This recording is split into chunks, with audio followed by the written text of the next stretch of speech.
લોક સાહિત્યનો અદ્ભુત પાત્ર એવો ઓઢો જામ કચ્છની ધરા માટે લખે છે કે વંકા ડુંગર વિકટ ભળ વંકા વાડીએ વચ્છ વંકા કુંવર તળે થીએ જ પીએ પાણી કચ્છ.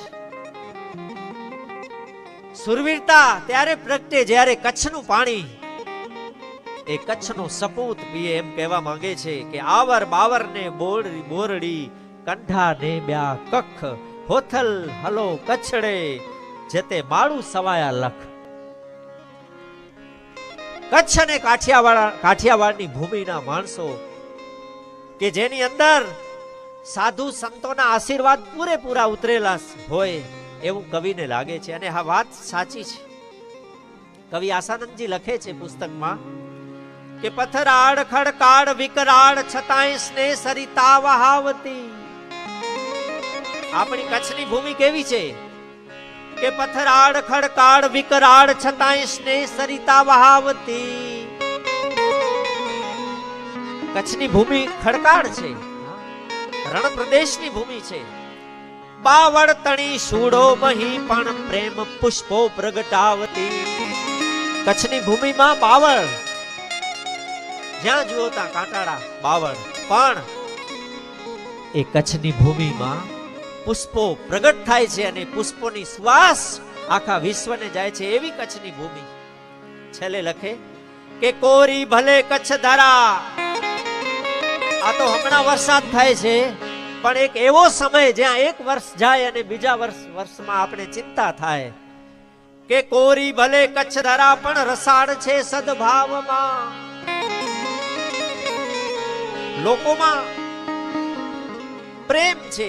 ગઈકાલે મારી એક ભાઈ સાથે વાત થતી હતી કે આપણે માંડવી તાલુકાની જ વાત કરીએ, ઠેક ઠેકાણે કથાઓ, જ્યાં જુઓ ત્યાં સત્સંગ, જ્યાં જુઓ ત્યાં હરિભજન, જ્યાં જુઓ ત્યાં ભગવાનના નામનો આશ્રય. અને જેટલા આપણા દેવસ્થાનો છે એ દેવસ્થાનો અને એના જે પૂજારીઓ છે એની પ્રાર્થના આ બધી જ શક્તિઓ આપત્તિઓથી કચ્છને કાયમ માટે સુરક્ષિત રાખે છે.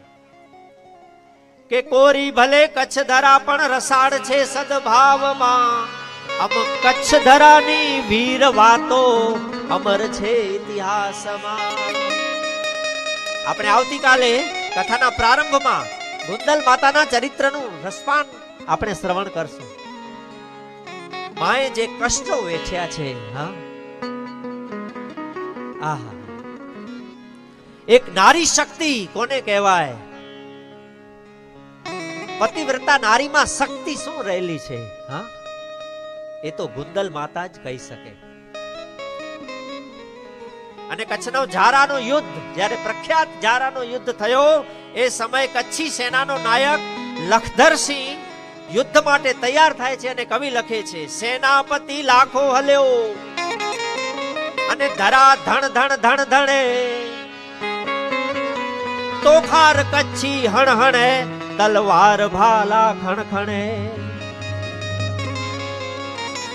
ગાયો માટે, કચ્છની સંસ્કૃતિનું રક્ષણ થાય એ માટે કેટલાય ભૂમિમાં આપણા વીરોએ બલિદાનો આપ્યા છે. તોખાર કચ્છી ખણહણે તલવાર ભાલા ખણખણે દિગપાલ કંપે શેષ ડોલે દુશ્મન વતાયો અહીં કયા. આ પૃથ્વીના છેડા દિગપાલો પકડતા હોય છે ચારે બાજુ. અને જ્યારે કચ્છના સુરવીરો હાથમાં તલવાર લઈ અને યુદ્ધના મેદાનમાં જાય ત્યારે દિગપાલોના મોઢામાંથી જાણે પૃથ્વી છટકી જતી હોય એવી કચ્છની ધરા. દિગપાલ કંપે શેષ ડોલે દુશ્મન વતાયો અહીં કયા. કેડાવ્યો દુશ્મન.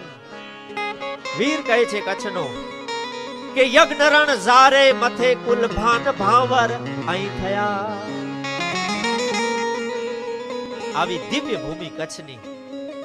અને કારાણી સાહેબ લખે છે, કચ્છના મેઘાણી જેને કારાણી કહેવાય, કે વંકી કચ્છ ધણી ધરતી ને વંકા ભાષાના ભણકાર. દો દિસ વાહિની વંકી સરિતા વંકા પહાડ તણી ત્રણ ધાર. સરવર જ્યાં સલીલે છલકાંત ગરવી કચ્છ ધરા ગુણવંત. આવી કચ્છની ધરા